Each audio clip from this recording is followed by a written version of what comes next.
Hello everyone, and what a week we have in store for you. I hope you are ready because there's going to be some of this. I can walk on cucumbers. There's going to be some of this. But first of all, we need to find out what the theme for this week is going to be, and that involves asking James to lower his mystery box onto our faces.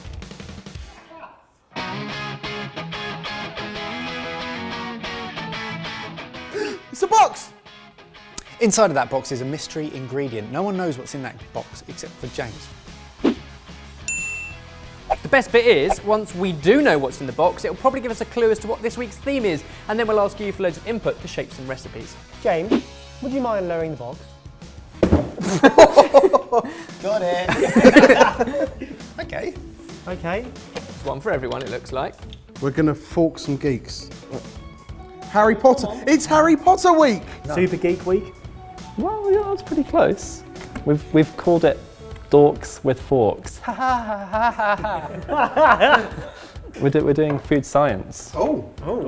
Which is going to be really exciting. Well, more exciting than that sounds. Are we all doing it, or is it just Ben? Well, I can't wait for this week already. Ben's going to love this. We're going to use an understanding of science to make great food. And then we're going to create a load of recipes. We're going to do loads of research with these guys. And then at the end of the week, Ben and Jamie are going to have a big night in with as many sciencey things in the recipe as you can possibly get. We're gonna have a dork off. You're both going to dork off together. A dork off!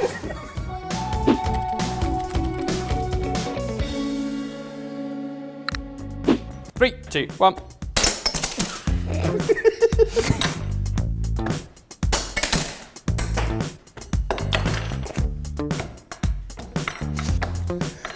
Oh, God. Save it in post.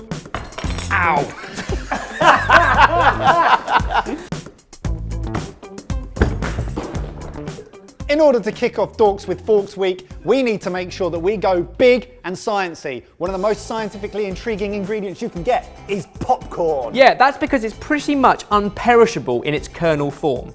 But take a single kernel, pop it into a single flake, make multiple of them, and you end up with popcorn. We're going to bind ours with marshmallow, pecans, mango, and ginger, and make delicious popcorn bars. I reckon we can do that better than that.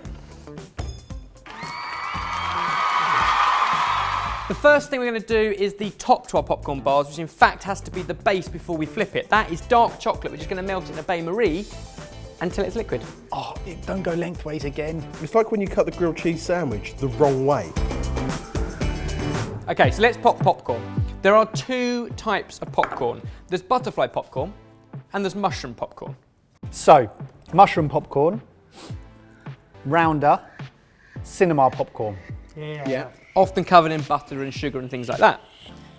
Butterfly popcorn, Softer. softer. Nicer eating quality, but more fragile. Yeah. We're not distributing our popcorn, so we're going to go for butterfly. Now the thing with popcorn, we want to get out of the shell or the hull the important bit inside, and it's all about the moisture content. Absolutely. What are you laughing at? Just you go, oh yeah, absolutely. Because inside the episperm of the kernel is trapped water. And what happens is when you heat that up,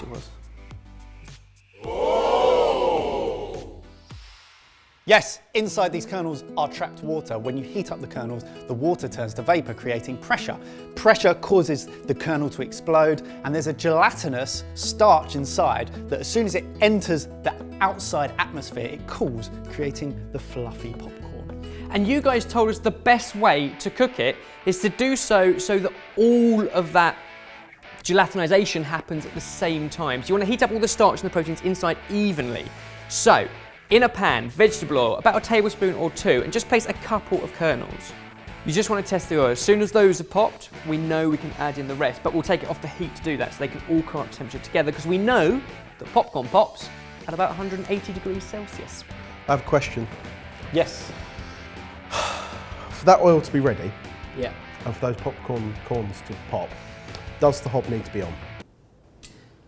No, No. it just popped. Right. The answer's no. Okay, fine. But it would help, yeah. This is popping, which means the oil is hot enough, so now we can add in all of our kernels. We can take these three out because those ones will burn. Here you go, guys. Here you go, guys. Hot oil. These go in. A single layer on the bottom of the pan. Coat it and just leave it for a minute so they can slowly come up to temperature. Then when it goes back on the heat, they're already nearly at temperature and they pop together and you don't get any burn. You guys said don't burn them and you gave us this tip.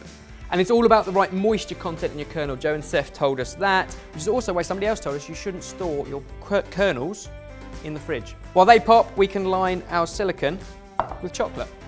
Now you only want a very thin layer of chocolate, so thin in fact that when we put the popcorn on top, you can almost see it poking through. 2 words. Popcorn. Brownie point. Here you go, guys. Oh! You can't do, oh, I see what you've done there. Yeah. Is that the mushroom or the... That is the butterfly. Oh, action. So it takes on all the flavour. Oh, action. Some of you said that air popping popcorn is perhaps more efficient and it's certainly healthier, but it's very difficult to do at home unless you've got a popcorn machine. This is something that everyone can do. So by doing this method, you pretty much get 100% pop ratio, which is what you're aiming for. Now, that's why I said pretty much, because we're allowed to give ourselves a little bit of a contingency on that, but... What's 10% between friends? Yeah. A broken tooth. Hey! So I don't know how many kernels we had in there, but probably several hundred.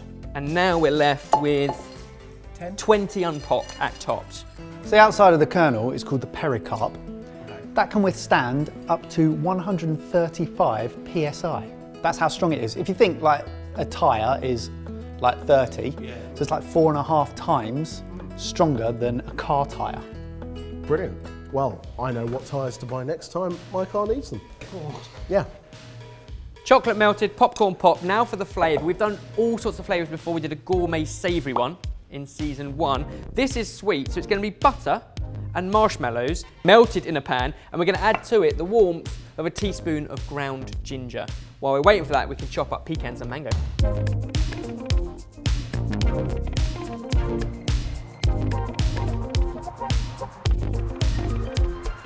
Then simply mix it all together. Popcorn, mango, pecan, and marshmallow delight.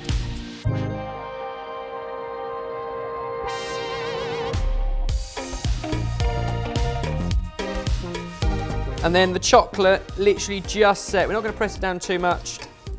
Now that it's cooled, a slightly damp hand will just allow you to push it down without getting too sticky. Moist finger, more control. Pack it in. That needs to set up in the fridge.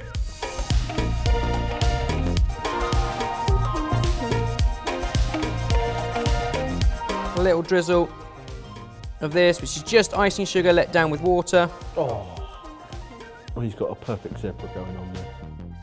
What a drizzler. And there we go. Our homemade popcorn bars with ginger and mango sorted.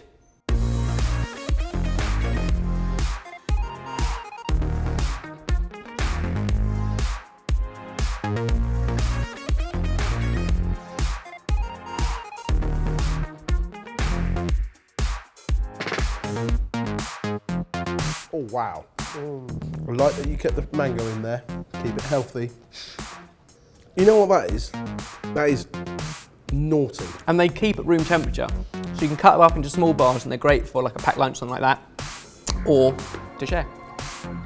Pretty simple to make and amazingly cheap because popcorn, although it goes a long way, is so affordable. These taste spectacular. These do taste spectacular. Ben's had an experiment that's been ongoing for 12 weeks. I thought you changed. Not a baby. It's something else, something Like tastier. I have been nurturing it almost as if it is. Oh God. Join me tomorrow with beer. Click on the left if you missed our last video, or click on the right video for one of our favourites.